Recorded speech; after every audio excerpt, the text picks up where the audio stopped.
Hello, am I audible? Yes, sir. Shall I wait for some time or how many of you have already joined? It's 16 till now.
Okay.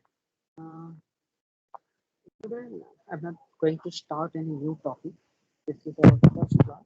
So in this paper, first of all, I want to know that how much you can remember or recall from the previous semester. Like this paper is very much linked with data structure and algorithm, and you have learned it in previous semester. And obviously, the programming part, everything will be implemented using C programming language, which you have learned second semester. Okay, so I want to know that how much you can recall. So whether do you have any doubt in your previous classes, like in data structure, which you need to discuss again, or we can start with the basic concepts, and whenever if we feel that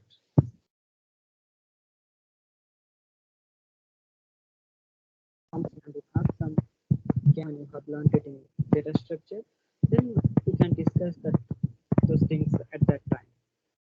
So in which mode shall I move?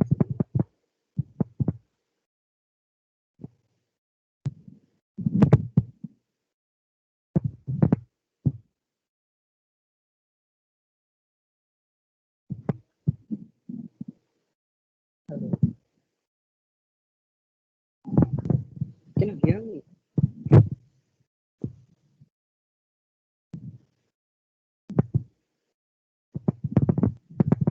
Sir basically ওর voice is deteriorating, মানে একবার করে কমে যাচ্ছে, একবার করে বেড়ে যাচ্ছে। স্যার আপনার ভয়েসটা বোঝা যাচ্ছে না পুরোটা। Right now, is there any problem? Sir একই রকম শোনাচ্ছে, আস্তে হচ্ছে আবার জোরে হচ্ছে।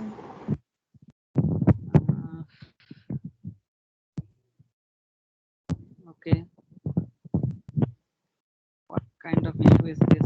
I can't understand. Okay, am I audible right now? Is it clear? Yes sir, better than previous. Okay, let us start.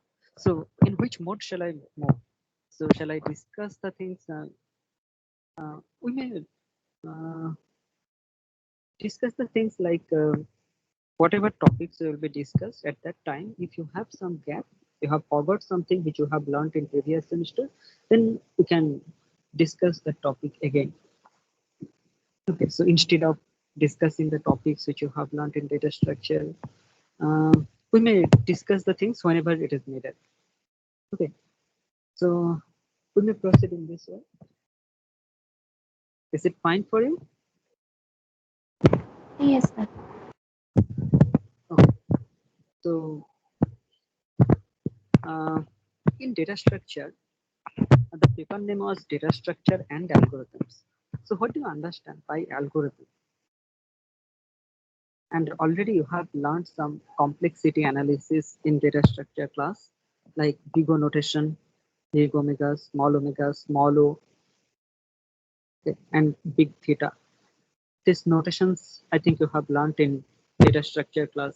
So again, we will discuss the things in detail in this class, but you have some idea about those types of notations and when big O notations are needed, when big theta is needed. So I think you have some idea about it. Am I right?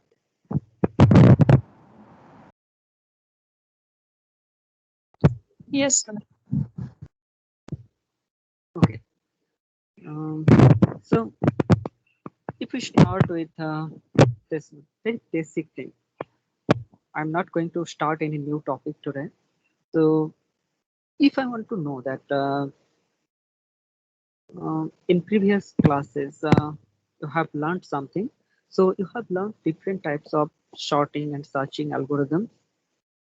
So linear search, which is very common. Then for special cases, we have binary search.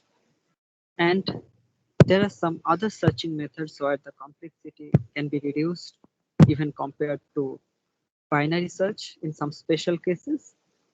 Similarly, we have different types of sorting algorithms like uh, you have learned bubble sort, mass sort, quick sort. So different types of sorting algorithms you have learned.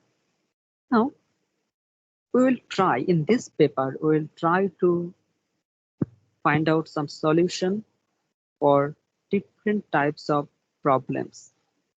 And already you are familiar with many of these problems. Like before uh, today, if we start with this, just for example, just wait for a minute. Why pen is not working? Just a minute. I will share my screen again.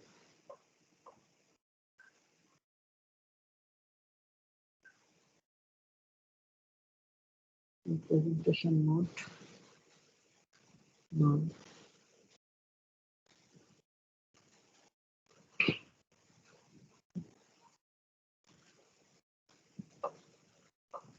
Okay. Presentation is not working. So let us start with this.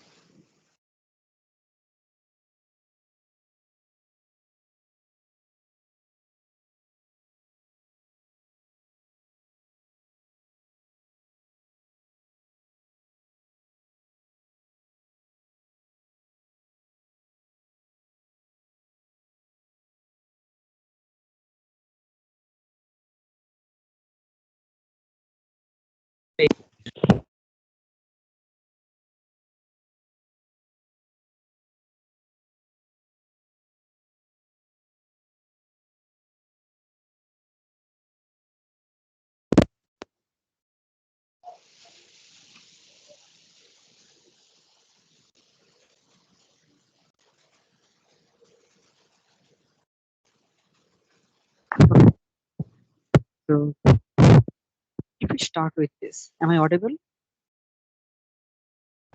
Yes, sir. Okay. So if we start with a very basic problem, like you have learned this problem, you are familiar with this problem, you have not learned it, but you have already played this game. I think you are familiar with this game maze. So we have a box. Now we have one entry point. So if this one is entry point and this one is exit point. Okay. Now there are some blocks like this.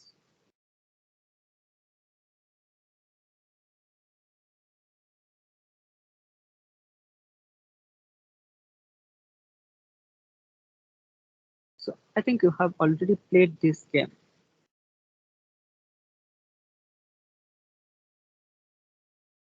So you have to enter from this location and you have to leave this place, and this is the only exit point. So this is one entry point, this is one exit point. So if you enter this place and you have to find out a path, and following this path you can leave this place. So this one is maze game. So you have already played this game. I think all of you are familiar. Is there anyone who has not played this game? So you may have a small ball. So you have to move this ball in some direction so that ultimately you can find an exit route. Okay, so what are the challenges? So you have already played this game. Now some techniques you have followed here when you are playing this game. So the technique is, if you follow this path, just like uh, I'm assuming that, okay, I have done some mistakes. So um, just I will use one eraser. Okay. Now, if you move this ball in certain direction, so if you follow this path, like if you follow this path, you are following this path. So when you will reach here, then you will determine, you can say that from this location, you can, you will face some problem. There is no such alternative route. So you have to go back again to some certain previous point, and from that location, you have to try to find out some alternative route. Okay, so if you move this ball from this position, so at the very beginning you will use some greedy approach. So it will be just a, you will choose a random path. So if you move through this path, after moving or moving this ball through this path, after a certain time, when you will reach here, you will determine that from that location there is no path. So when you will reach here, so what will be your decision? So you have to move back to your previous position, and from the previous position you have to try to find out some alternative path. This game is very common. Okay, I think all of you have played this game. So during that time, you have never thought of the algorithm or logic which you are using to solve this problem. But in the back of mind, some logic is running. When you are facing some problem, when you have reached at some position from where you can't move in a forward direction anymore, then you are going back again to some previous location. So sometimes you are moving, going back to your starting point. Sometimes you are going back to some other points from where you are getting some alternative path. Okay, so the technique is very common. Now, how this problem will be resolved? So if we want to write a program to solve this problem, so you have to follow some steps. Okay, so you have to write some steps. So if you follow these steps, then the problem can be solved. So for solving any kind of problem, if we want to solve any problem, then some steps are to be followed. So these steps are basically known as algorithm. So as a whole, if you write a set of steps to solve a problem, then the steps are written in English or in some mathematical form based on your problem statement. So at that time, you are, in future you have to write the programs, but at that time some logic is being implemented. So the steps are being written by you to solve this problem. So these steps are basically known as algorithm. As a whole, it's an algorithm. So if we want to solve maze game, then we'll write an algorithm for solving a maze game. It's very common. So it's a very simple technique. It's not very hard. So in algorithm, based on the problem statement, based on the problems, sometimes the problems will be very hard to solve. So those things will be discussed later. But at the very beginning, we will try to understand that what is algorithm and why it's needed. In C programming language, when you have learned C programming language as well as when you have learned data structure and algorithm, you have used you have implemented lots of algorithms. Again, like for sorting some numbers, you have used some techniques like uh, you have used, okay, I will use a dark color. So you have used bubble sort. Similarly, You have used, you have implemented merge sort, then quick sort. So lots of sorting techniques you have learned. Okay. Now I have a very simple question to you. Okay. And I expect that you will be able to answer this question. So sorting techniques, if you use any of these sorting techniques, whatever you have learned, so all the sorting techniques are being used to sort some numbers or some alphabets or some words. This is the requirement. So in most of the cases, you have implemented it on integer type of data, okay, in lab. So when you have implemented merge sort, bubble sort, or quick sort, you have implemented it on integer values. But the same technique, same logic can be used for floating point number or alphabetical number. But for dictionary or word, we have some other sorting algorithms also. We have not learned those things because of sometimes if we instead of using bubble sort or merge sort, sometimes some other techniques will be beneficial. So that's why we want to understand that what is the complexity of the program. So if we want to implement any algorithm, then what will be the complexity of this algorithm? So at that time, you have used different types of notation like big O, small o, big omega, big theta, small omega. So different types of notations are there. So you have already learned those things, but I'm not asking you those things at this moment. You may forget, but you have to understand those things again in this class because those things are very basic concepts of computer science and engineering. Okay, so in future you will write some program to solve a problem. So when you are going to solve a problem, then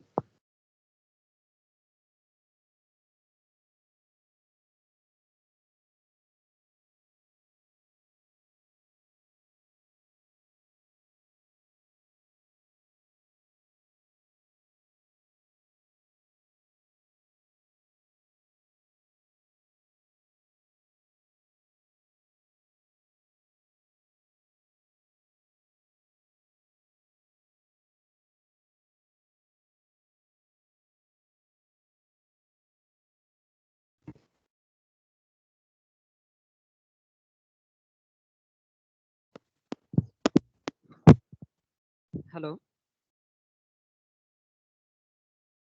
hello. Yes, sir. Sorry for the interruption. I have to receive a call. Sorry for that. Okay, let us go back to the discussion.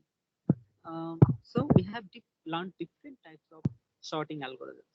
Now, my question is, if I want to, I have to apply these sorting algorithms whenever it is needed. Just for example, I'm considering that in our mobile phone, we are saving some contact numbers. Okay, so in every cell phone, we are saving some contact numbers.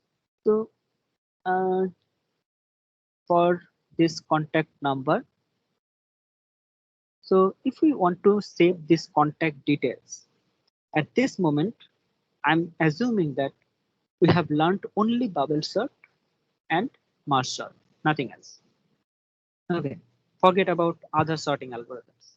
So we have learned only bubble sort and merge sort. Now we want to save these contact numbers. So these numbers will be saved in memory of the cell phone. Okay. So if we want to save these contact details in memory of the cell phone, then which algorithm, and we want to get these contact details in sorted order. Okay. So the contact details should be sorted. So which sorting technique will you apply? You have only two choice. One is bubble sort and another one is merge sort. Which one will you prefer?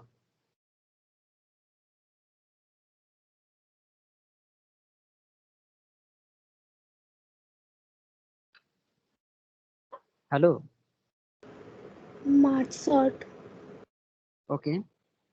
So you will prefer merge sort. Why? It's taking Less time than bubble sort. Okay, so less time means Time for execution of the program. okay. So basically, you are saying this thing. So complexity is low in case of master. Okay, am I right? Yes, sir. Complexity of this program, if we analyze complexity of master, then complexity of master algorithm is big O of n log n. Okay, whereas complexity of bubble sort is big O of n square. So complexity of master algorithm is less. So that's why you are saying that we should prefer this one, master. Okay. Any other opinion?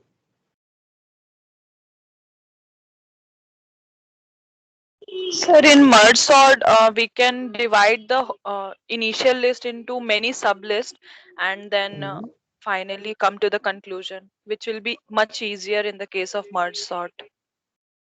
Okay. Okay. So again, complexity becomes less. So if we follow this technique, the complexity becomes lesser than the bubble sort. Okay. So any other opinion? Is there anyone who will say that no, we should use bubble sort instead of merge sort?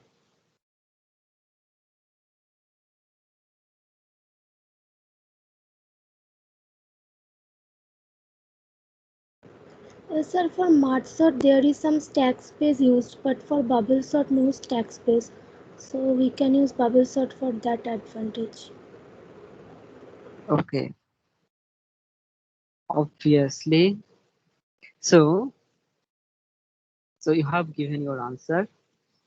Basically, when we are going to implement any algorithm for solving a problem, we have to understand that for which platform, for what kind of application we are going to implement it.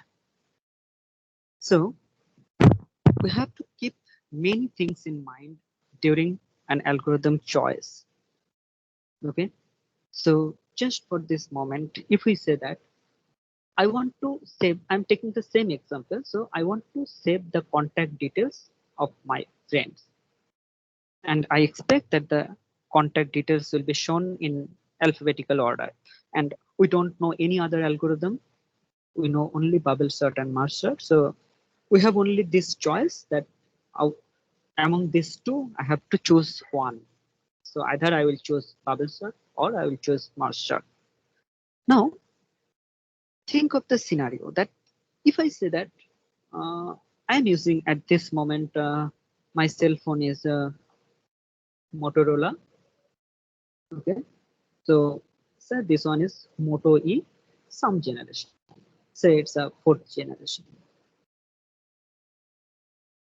Okay. And my father is using uh, some phone like, okay, Nokia basic phone, or it's a Samsung basic phone. It's a basic phone. So I want to segregate these two phones in this way. One is basic phone and another one is smartphone. So this one is basically a basic phone which supports only voice call and little bit multimedia. And this type of phones are basically known as smartphone. Okay. So till now, whatever you have learned, at this moment you are thinking of complexity only. Okay. In most of the cases, if I ask which algorithm shall I use, then in most of the answer, I will get this answer that I should use merge sort. Okay, because the complexity of merge sort algorithm is less compared to bubble sort. But as an engineer, especially as a computer science engineer, you should understand that for which platform, for which device I'm going to develop this algorithm. Okay. In smartphone, we don't have the problem of memory limitation because in smartphone we have approximately 4 GB RAM. In basic phone, we have few kilobytes of RAM. Okay.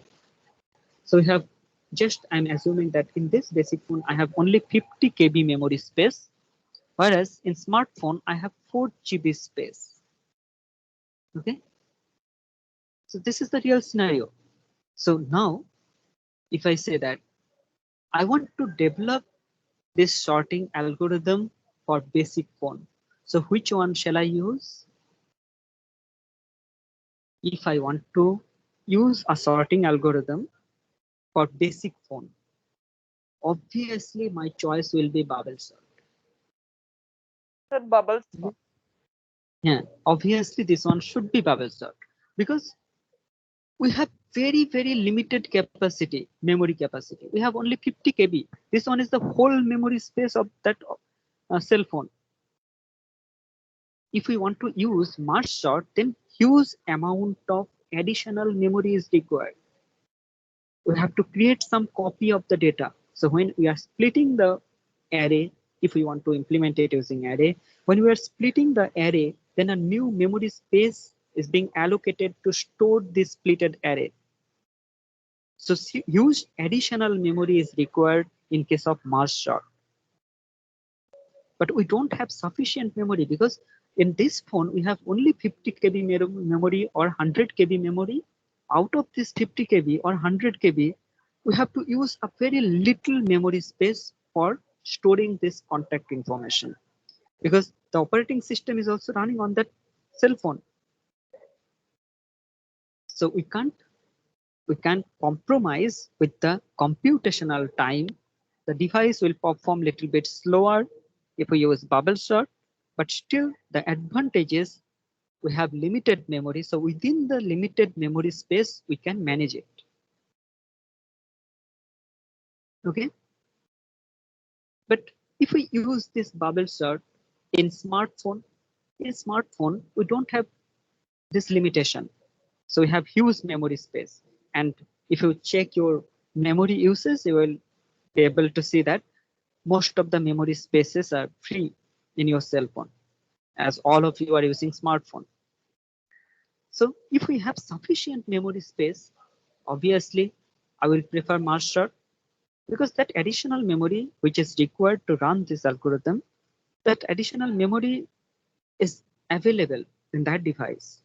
So if I want to use a sorting algorithm for smartphone, so obviously instead of bubble sort, I will prefer this merge sort for smartphone because memory is not a limitation here. So if we use bubble sort, then what will be the problem? Because the problem is computational time will be high. So we have sufficient memory, so we can afford merge sort for our problem. So this is the advantage. So when you are developing any algorithm, you should think that for what kind of environment, for what kind of platform we are going to use it. Okay. Based on our application area, sometimes some decision needs to be changed. Are you getting my point? Yes, sir. Okay, so that's why. So otherwise, what will be the problem? Like in when you have learned these algorithms in C programming class as well as in data structure, so you should learn only the best algorithm. Have you never thought that if merge sort is performing well compared to bubble sort, then why I will learn bubble sort? I will directly use only, I will learn only one algorithm merge sort. That will be beneficial. But the scenario is something different. So based on the application area, sometimes we have to use bubble sort, sometimes you have to use merge sort.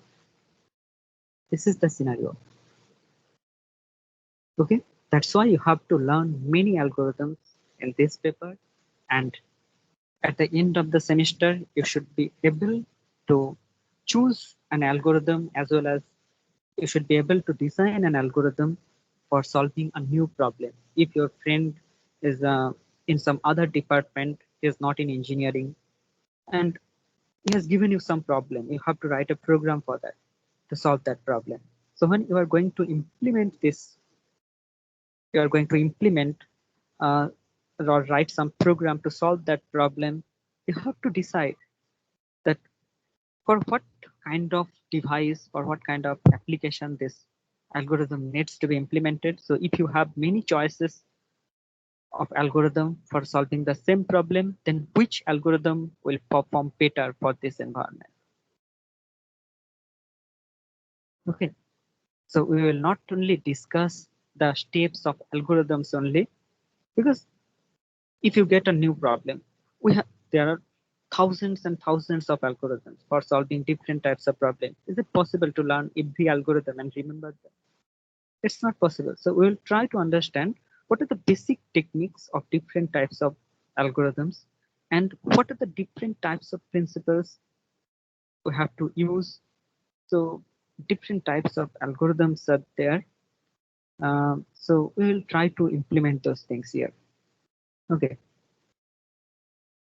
Basically, different design techniques will be discussed, and some of the examples will be discussed in every design technique.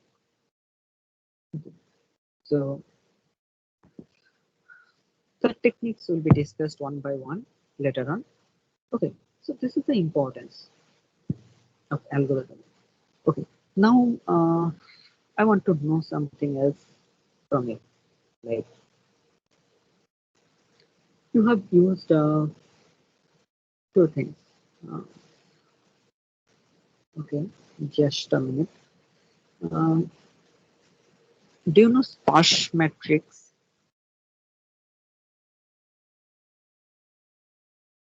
Sparse matrix. I think you are familiar with graphical representation. Like if a graph is given, just for example, this graph is given to you. Okay, don't use arrow, just a graph. So we have a graph like this. Okay. Now, if you want to store this graph in memory, you want to perform some logic or you want to implement some algorithm.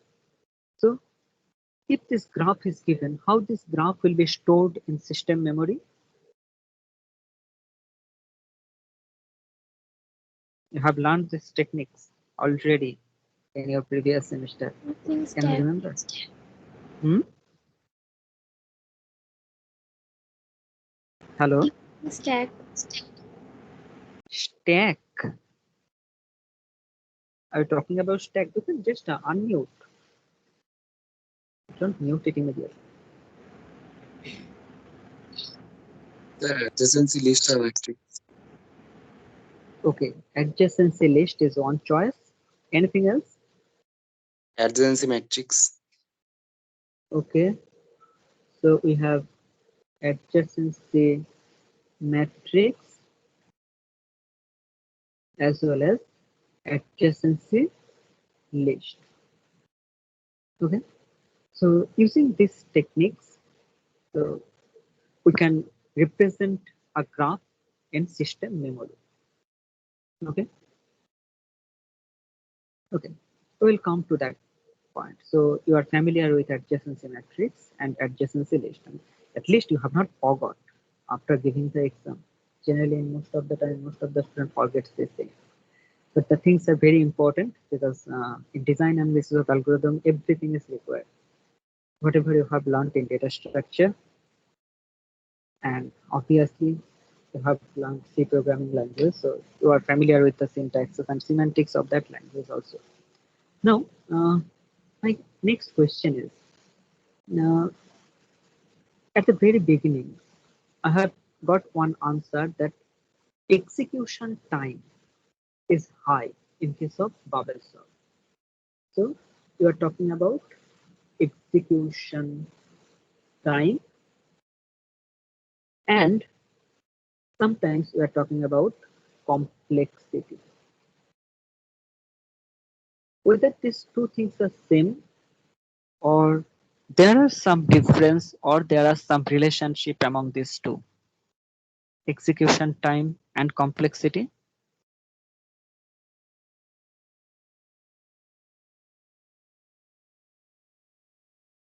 So we can represent the complexity using the execution time.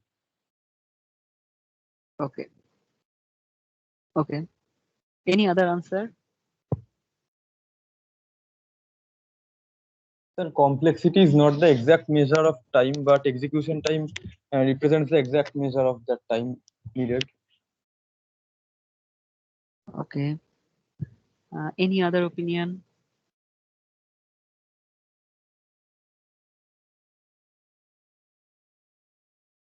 Okay, just I'm trying to correlate something else with this. Like when you have procured your laptop, so you will say that my laptop is 4 core or 8 core i7 processor. So I'm just assuming that I have a laptop having only one core processor and its speed is 2.8 gigahertz. Okay, so you may have a laptop having 8 core processor and where each core has the capacity 2.8 gigahertz. Okay, but I have this laptop at this moment. I'm assuming that I have a laptop which has only one core CPU.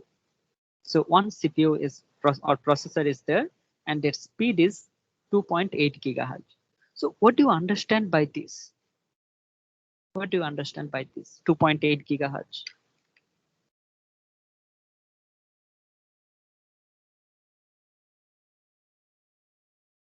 Because these things are related. Today we don't have sufficient time, but in next class, before discussing the algorithm, so we have to understand these things. So have you ever thought that what is this? This 2.8 gigahertz? Because when you are trying, you are going to purchase a laptop, always you will try to purchase a laptop having higher frequency. So this gigahertz is basically frequency of the CPU. So it's a CPU speed. Sometimes we use the term CPU speed.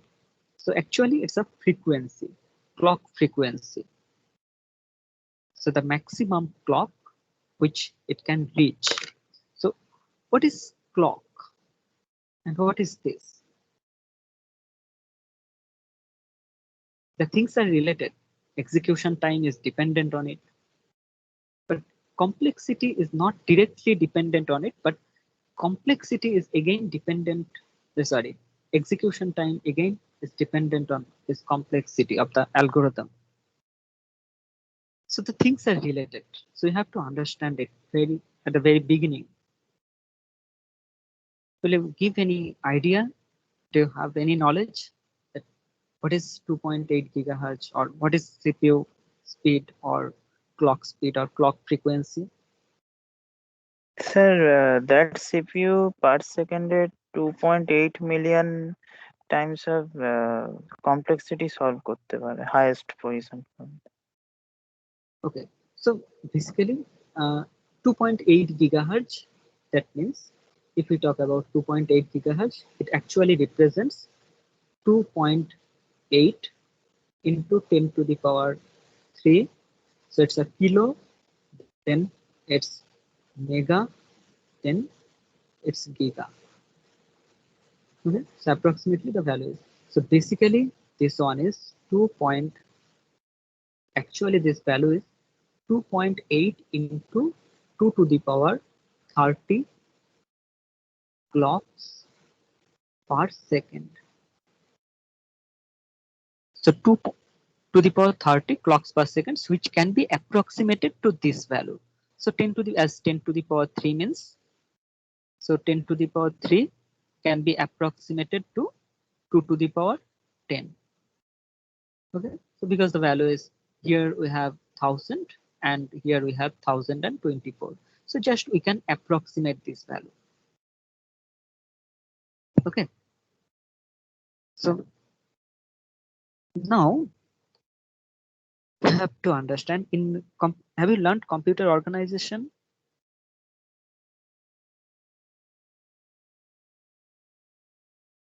Have you learned that paper, computer organization, in previous semester? Yes, Yes. sir. Yes, Yes, sir. So, okay, so you have some idea about clock frequency.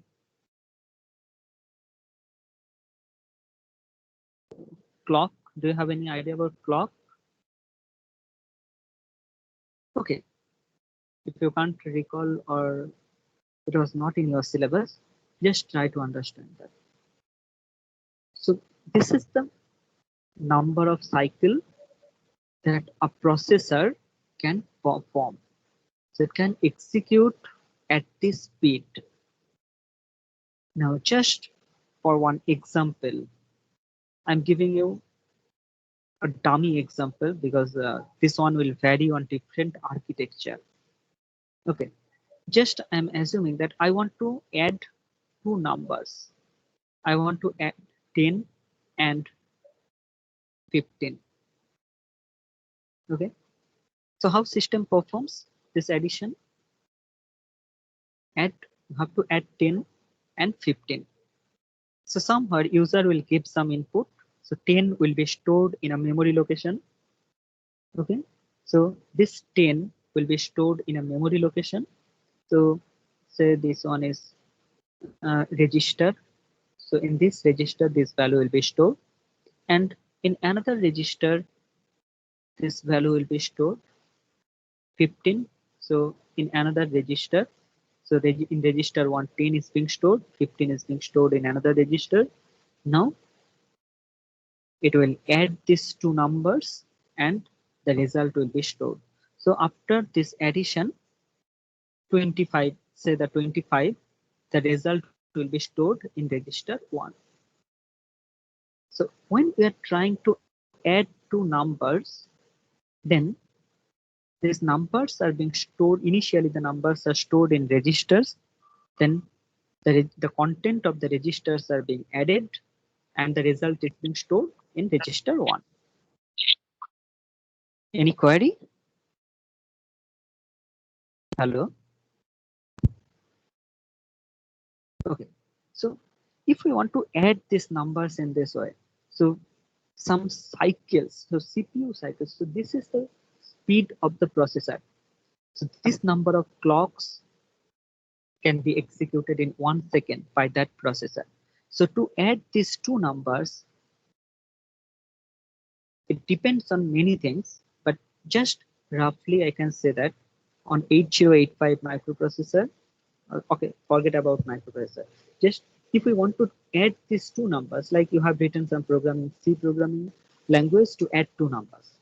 So it will take approximately 4 clocks. 4 clocks are needed to add these two numbers. Okay, it may vary. This number of clock may vary depending on many things. What kind of register is being used, where the data is stored. Based on many things, this number of clock will vary. So if I just assume that in your machine, in 4 clock, 2 numbers can be added. So how many numbers can be added by this machine in 1 second? So it will be just like 2.8 gigahertz. So 2 to the power, 30. This is the total number of CPU cycle, and 4 clocks are needed for addition of two numbers. So if I divide it by this, so in 1 second, this number of addition the system can perform. Okay, so that's why these things are related. So execution time. So in 1 second, how many operations this machine can perform? So it can perform 2.8 into 2 to the power 30 divided by 4, because 4 clocks are needed by this machine to perform one addition operation. Okay, so execution time. So if I have 1 million data, so how much time is needed to find the actual execution time? I want to add 1 million numbers. So how much time it will take? So you can easily calculate it. Okay. So this is basically the actual execution time, but complexity is little bit different. So complexity, we'll come to that in the next class. Already we are at the end of the session. We have next class. So we'll continue this discussion from here. In first 2 or 3 classes, we'll try to understand that why algorithm is needed, and otherwise we'll just learn some steps for solving specific type of problem, but the internal things will not be clear to you. Okay, so I'm not continuing it anymore. So you have next class, I think. Is it off period or you have any class in the next period?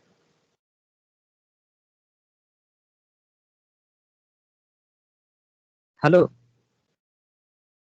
Yes, sir, no class now. Okay, you have class. Okay, fine. So then I will stop here because we have next class from 2:40. I think it's sorry 3:40. So we have no class today.